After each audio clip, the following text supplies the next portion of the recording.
দেশব্যাপী আবহাওয়ার বিচিত্র আচরণ পরিলক্ষিত হচ্ছে। তীব্র গরমে বাংলাদেশের বিভিন্ন জায়গায় জনজীবন যখন অস্থির হয়ে উঠেছে, তখন রাজধানী ঢাকাসহ দেশের কিছু জায়গায় বৃষ্টি হয়েছে। বৃষ্টির কারণে তাপমাত্রা কিছুটা কমে আসলেও সেটি খুব বেশি স্থায়ী হবে না বলে জানিয়েছেন আবহাওয়া অধিদপ্তর। আবহাওয়ার এমন আচরণে খাপ খাওয়াতে সমস্যা হচ্ছে জনজীবনে। এদিকে তীব্র তাপপ্রবাহ, জলবায়ু পরিবর্তন, বজ্র মেঘ সৃষ্টি না হওয়া, এসব কারণেই এবার বজ্রঝড়ের সংখ্যা কম বলে মনে করেন বিশেষজ্ঞরা। তারা বলছেন, বজ্রঝড় কমে যাওয়ার এই অবস্থা অস্বাভাবিক। ব্রিটিশ বার্তা সংস্থা রয়টার্স জানায়, তাপমাত্রা রেকর্ডের ইতিহাসে 2024 সালে এসে উষ্ণতম এপ্রিল দেখল বিশ্ব। শুধু এপ্রিলই নয়, এবছরের প্রথম 3 মাসেও বিগত বছরগুলোর সংশ্লিষ্ট মাসের তুলনায় বেশি তাপমাত্রা রেকর্ড হয়েছে। জলবায়ুর এই বিরূপ পরিবর্তনের প্রধান কারণ হিসেবে জীবাশ্ম জ্বালানি পোড়ানোর ফলে নির্গত গ্রিনহাউস গ্যাসকে দায়ী করেছেন বিজ্ঞানীরা। সাম্প্রতিক মাসগুলোতে জলবায়ুর এল নিনোর ঘটনার প্রভাবেও বৈশ্বিক তাপমাত্রা বেড়েছে।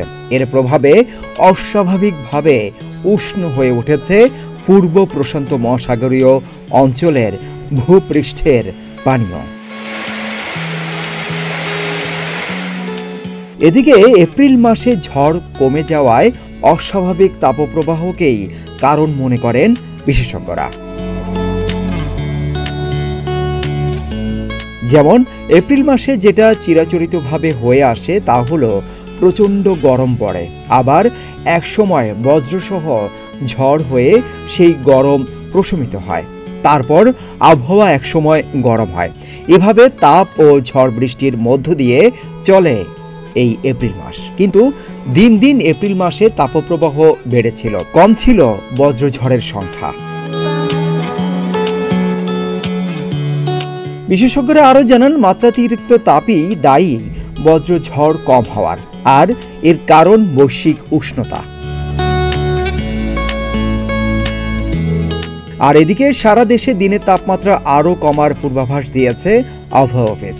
বৃহস্পতিবার রাজশাহী, রংপুর, ঢাকা, খুলনা, বরিশাল ও চট্টগ্রাম বিভাগের অনেক জায়গায় এবং ময়মনসিংহ ও সিলেট বিভাগের কিছু কিছু জায়গায় অস্থায়ীভাবে দমকা হাওয়া সহ ঝোড়ো হাওয়া, বৃষ্টি, বজ্রসহ বৃষ্টি হতে পারে।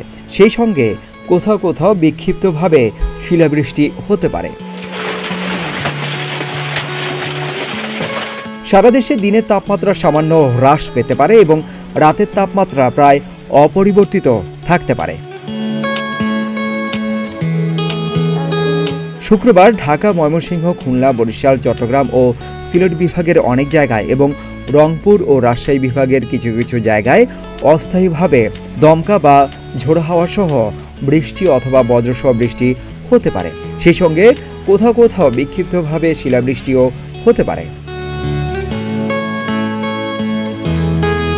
সারা দেশে দিনের তাপমাত্রা সামান্য হ্রাস পেতে পারে এবং রাতের তাপমাত্রা প্রায় অপরিবর্তিত থাকতে পারে। শনিবার ঢাকা, রাজশাহী, ময়মনসিংহ, খুলনা, বরিশাল, চট্টগ্রাম ও সিলেট বিভাগের অধিকাংশ জায়গায় এবং রংপুর বিভাগের কিছু কিছু জায়গায় অস্থায়ীভাবে দমকা বা ঝোড়ো হাওয়া সহ বৃষ্টি অথবা বজ্রসহ বৃষ্টি হতে পারে। বর্ধিত 5 দিনের শেষের দিকে বৃষ্টি, বজ্রসহ বৃষ্টিপাতের প্রবণতা হ্রাস পেতে পারে।